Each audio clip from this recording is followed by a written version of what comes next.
మెరిసే తెల్లని చర్మం కోసం Japanese glutathione fruits flowers extract తో చేసిన ప్రిస్మాస్ గ్లూటా రోసా సోప్ పరిపూర్ణ శాంతి కలగాలని ఈనాడు రామోజీ మార్గదర్శి అన్ని సంస్థల్లోని ఆయన కుటుంబ సభ్యులకు అందరికీ స్వాంతన చేకూరాలని కోరుకుంటున్నాను.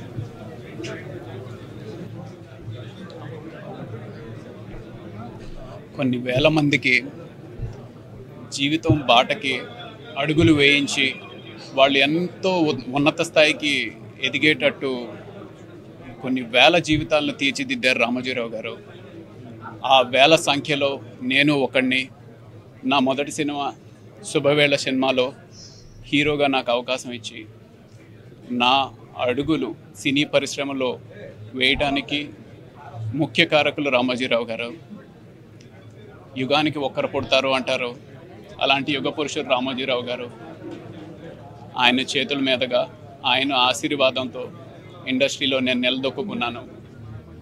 ఆయన ఆత్మకి మనశ్శాంతి చేకూరాలని కోరుకుంటూ, ఒక మంచి వ్యక్తి, ఒక ఆశయంతో ఉన్న ఒక వ్యక్తి, ఒక వ్యవసాయదారుల చిన్న కుటుంబంలోంచి వచ్చి మనిషికి కృషి, దీక్ష, పట్టుదల ఉంటే మనిషి సాధించలేనిది లేదు అని నిరూపించిన మహా వ్యక్తి రామోజీరావు గారు. ఆయన పెట్టిన సంస్థలు కానీ ఈ రామోజీ ఫిల్మ్ సిటీ అనేది వరల్డ్ సిటీ చేయాలనేది ఆయన ఒక కోరిక.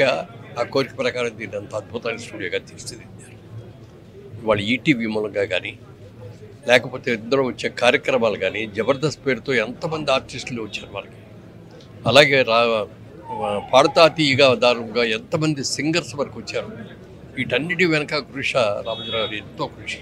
అనేక సంస్థలు పెట్టారు. సంస్థలన్నీ అద్భుతంగా ఉండటమే కాకుండా సినిమా ఎలా తీయాలి అనే దాని మీద కూడా ఆయన పెద్ద స్టార్స్ దగ్గరికి వెళ్ళకుండా చిన్న చిన్న స్టార్స్తో చిన్న చిన్న సినిమాలుగా చిన్న బడ్జెట్లో తీసి పెద్ద హిట్స్ చేసిన వ్యక్తి రామోజీరావు గారు. అనేక సందర్భాల్లో వారితో కలిసి కూర్చోవటం, వారితో మాట్లాడటం, ఆయన వచ్చినప్పుడల్లా కూడా చాలా ప్రేమగా ఆప్యాయంగా ఎన్నో కబుర్లు చెప్పేవారు ఆయన.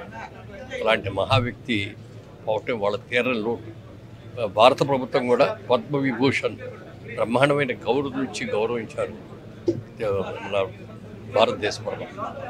మరి వారి ఆత్మకు శాంతించాలని వారి కుటుంబ సభ్యులకి, అలాగే వారి అభిమానులకి, వారి సంస్థలు పనిచేసే వాళ్ళకి అందరికీ కూడా నా ప్రగాఢమైన సానుభూతిని తెలియజేస్తున్నాను. నమస్తే. సుమన్ టీవీలో మీ పర్సనల్ అండ్ బిజినెస్ ప్రమోషన్స్ కోసం కింది నెంబర్కి కాంటాక్ట్ చేయండి.